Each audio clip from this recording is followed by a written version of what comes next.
Symptoms of a Maverick. My daughter's name is Merea, and at age 2.5, Merea was showing signs that there was something going on. She didn't have a lot of language. She was almost nonverbal. In order to let us know any of her wants and needs, she would lead us by the hand, and she would take us to the refrigerator. And it was just difficulties transitioning from activity to activity or place to place. In addition to the transitioning issues were the tantrums that she used to throw. And these tantrums were very unpredictable. There was no really trigger that we could determine that why she was doing this. Merea's sleep pattern was affected. She was sleeping some nights just a few hours, and then other nights she would sleep through the night. It was like having an infant all over again. Merea just didn't come across then as a happy child, and she seldom smiled, and she seldom laughed, and she just really wanted to be to herself. Ray, which one do you want?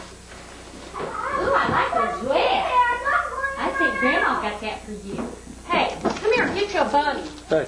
Come here. Right. Here, which bunny? In a minute, Peyton.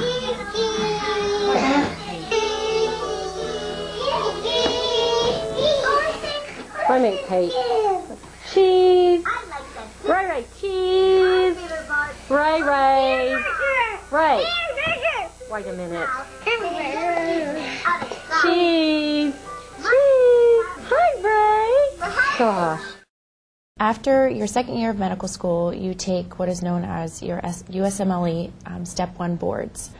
I had studied 10 to 12 hours a day for 30 days and took the test, and about 15, 20 days later, I learned that I did not pass. So I met with Dr. Stang, and we went over this, and he said, I don't understand. I don't see why you didn't pass. Do you think that you misnumbered things wrong? Were you not feeling well? Did you not get a good night's sleep? And all of those things, the answers were no. So he then sent me to a facility for university students to be tested for possible disabilities. So I promptly made an appointment, and they scheduled me to take the test.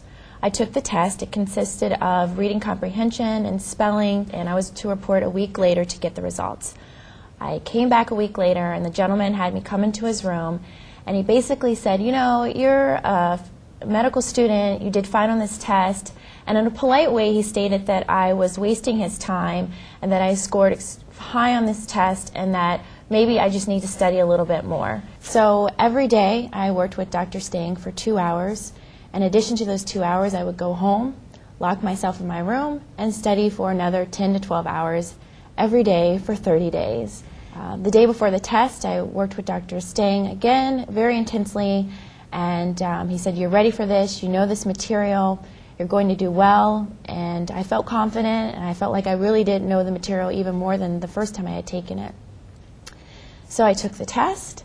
The next day I was able to start doing my third-year clinical rotations.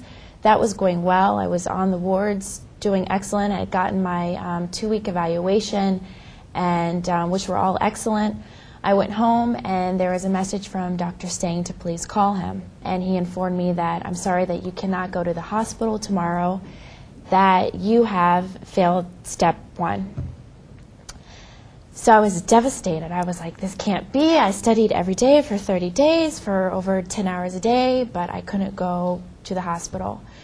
I was traumatized. Wow, thinking about it now, it's been a long time.